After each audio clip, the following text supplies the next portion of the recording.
ঢাকা বিশ্ববিদ্যালয়ের চারুকলায় বর্ষবরণের মোটিফে আগুন দেয়া দুষ্কৃতকারীকে শোভাযাত্রার আগেই গ্রেফতার করা হবে বলে জানিয়েছেন ডিএমপি কমিশনার। রমনা বটমূলে বর্ষবরণের নিরাপত্তা ব্যবস্থা পরিদর্শন করে তিনি বলেন, পয়লা বৈশাখ ও শোভাযাত্রা ঘিরে রাজধানী জুড়ে বিশেষ নিরাপত্তা ব্যবস্থা নেওয়া হয়েছে। বর্ষবরণের অনুষ্ঠান ঘিরে কেউ যেন অপপ্রচার চালাতে না পারে সেজন্য সাইবার নজরদারি বাড়ানো হয়েছে বলে জানিয়েছেন র্যাবের মহাপরিচালক। শহীদুল্লাহ রাজুর রিপোর্ট। রমনা বটমূলে বাংলা নতুন বছর বরণ অনুষ্ঠান নির্বিঘ্ন করতে সব প্রস্তুতি নিয়েছে আইনশৃঙ্খলা বাহিনী। অনুষ্ঠানে অনাকাঙ্ক্ষিত পরিস্থিতি কিভাবে নিয়ন্ত্রণ করা হবে সেই মহড়া পরিদর্শন করেন ডিএমপি কমিশনার। সে সময় নববর্ষ বরণে নিরাপত্তা ব্যবস্থা তুলে ধরেন তিনি। জাতীয় উৎসব করে এই অনুষ্ঠানে যাতে জাতির ধর্ম বর্ণ নির্বিশেষে সকলেই নির্বিঘ্নে উদযাপন করতে পারে তার জন্য ঢাকা মেট্রোপলিটন পুলিশ ব্যাপক নিরাপত্তা ব্যবস্থা গ্রহণ করেছে।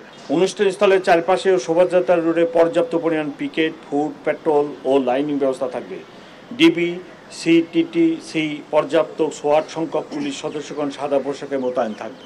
চারুকলায় বর্ষবরণের শোভাযাত্রার মোটিফে দুর্বৃত্তদের আগুন দেয়া নিয়ে সাংবাদিকদের প্রশ্নের জবাব দেন ডিএমপি কমিশনার। আমরা অত্যন্ত ক্লোজ, খুব নিকটে পৌঁছে গেছি এই মামলাটি ডিটেকশনের ক্ষেত্রে এবং আমরা আশা করতেছি আগামীকাল 9টার আগেই সন্তোষজনক পর্যায়ে মামলাটা ডিটেকশনের ক্ষেত্রে চলে যাব। দুর্বৃত্তদের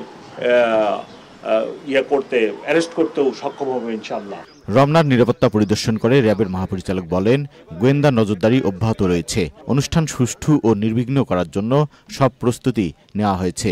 আমরা সর্বপ্রকার নিরাপত্তামূলক ব্যবস্থা গ্রহণ করেছি এবং আশা করি এই অনুষ্ঠানটি সুন্দরভাবে সুষ্ঠুভাবে সম্পন্ন করতে আমরা সক্ষম হব।